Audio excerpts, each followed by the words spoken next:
অনেক বক্তব্য আমার কাছে মনে হয়েছে প্রতিবাদী কবিতার মতো।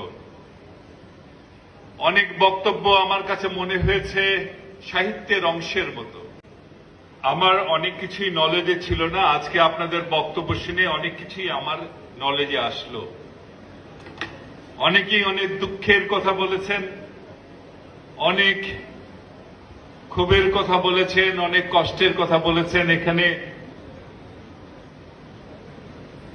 তন্নি নামের মেয়েটি, তার উপর সেই হামলার কথা বলেছেন এবং বলেছেন এই হামলা যেন পলিটিসাইজ না হয়ে যায়, কোনো দলের নিজস্ব সম্পদে পরিণত না হয়।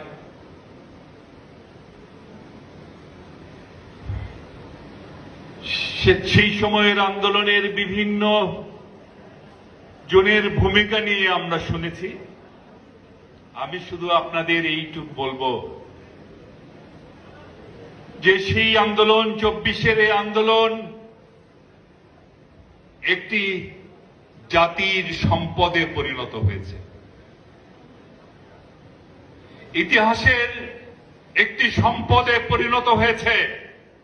সুতরাং কার কি ভূমিকা ছিল, কার কি ভূমিকা ছিল না, এগুলো ইতিহাসের উপর ছেড়ে দিন, ইতিহাসই ঠিক করে দেবে।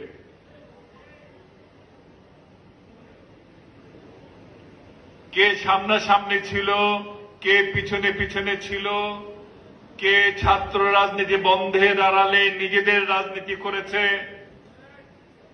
কে আন্দোলনের কথা বলে ভিতরে ভিতরে স্বৈরাচারের সাথে আপোষ করেছে, এই নিয়ে আপনারা অনেক কথা বলেছেন। আমি যেহেতু সেই সময়ে এই আন্দোলনে আপনাদের সাথে ওইভাবে সম্পৃক্ত ছিলাম না, যার জন্য আমার পক্ষে হয়তো অনেক কথা বলা সম্ভব না, বলতে গেলে ভুল হতে পারে। আমি শুধু আপনাদের এইটুকু বলবো যে শহীদ ভাইরা জীবন দিয়েছেন, তারা হয়তো বিভিন্ন দল থেকে এসেছেন, কিন্তু যেদিন তারা এই ন্যায়সঙ্গত লড়াইয়ে জীবন দিয়েছেন, সেদিন থেকে তারা কোনো দলের না, তারা জাতির সম্পদ। তাদের স্বপ্ন জাতির স্বপ্ন, জাতির কাছে ছেড়ে দিন, স্বপ্ন বাস্তবায়ন হবেই হবে একদিন। আমি একটু ভিন্নভাবে আপনাদের সাথে কথা বলি, কেমন?